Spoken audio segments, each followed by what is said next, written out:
कमल के सुंदर मुख वाली प्रमुखा पत्नी थी। वह अपनी स्त्री के साथ भद्रशिला नदी के तट पर श्री सत्यदेव का व्रत करता था।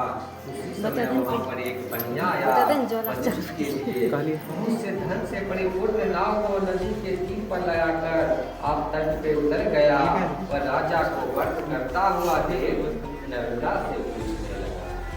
साधु बोला, हे राजन, आप यहाँ क्या करते हैं? वह हमसे भक्ति पूर्वक कहिए, सुनने की इच्छा है। राजा बोला, हे साधु, यह भी तेजस्वी विष्णु भगवान का पूजन है जो अपने बांधव के साथ पुत्राधिक प्राप्ति की इच्छा से किया जाता है। बनिया नमस्कार कर बोला, हे राजन, इस व्रत को मुझसे कहिए, यह मैं भी करूँगा। कारण विधि जानकर अपने घर में आकर अपनी स्त्री से यह संतान व्रत कहा और यह संकल्प किया कि जब मेरे घर संतान होगी तब मैं अवश्य श्री सत्यनारायण भगवान के व्रत को करूंगा। थोड़े ही समय में उसकी स्त्री लीलावती अनंत से गर्भवती हो गई। उसने 10वें मास में एक निर्मल कन्या को उत्पन्न किया। जैसे शुक्ल पक्ष में चंद्रमा की ज्योति बढ़ती है, उसी तरह प्रतिदिन कन्या वृद्धि को प्राप्त हुई। अपनी स्त्री के साथ साधु बनिया ने कन्या का जात कर्म कर कलावती नाम रखा।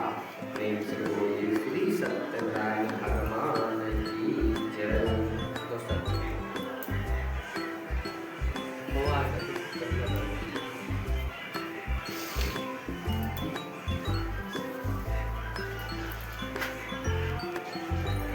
पिता के घर नित्य बढ़ने लगी। एक दिन शादी मणियों ने सखियों के साथ खेलती हुई लड़की को विवाह के योग देखकर दूतों को बुलाकर कहा, विवाह के निमित्त कन्या के लिए योग पर खोज के ले आओ। साधु की आज्ञा पाकर दूत कंचन नगर में गए। उस नगर से एक बड़ी पुत्री को लेकर साधु के पास आए। उसने सुंदर गुणयुक्त लड़के को देखा। जाति भाइयों के साथ प्रसन्नचित हो विधान पूर्वक अपनी कन्या का उस बड़े पुरुष के साथ विवाह कर दिया। अभाग्यवश विवाह के समय उस व्रत को साधु भूल गया।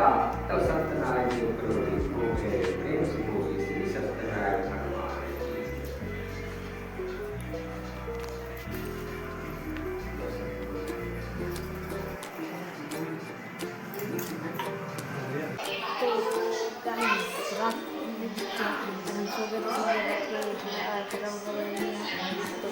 देखिए आप लोग को क्या हुआ था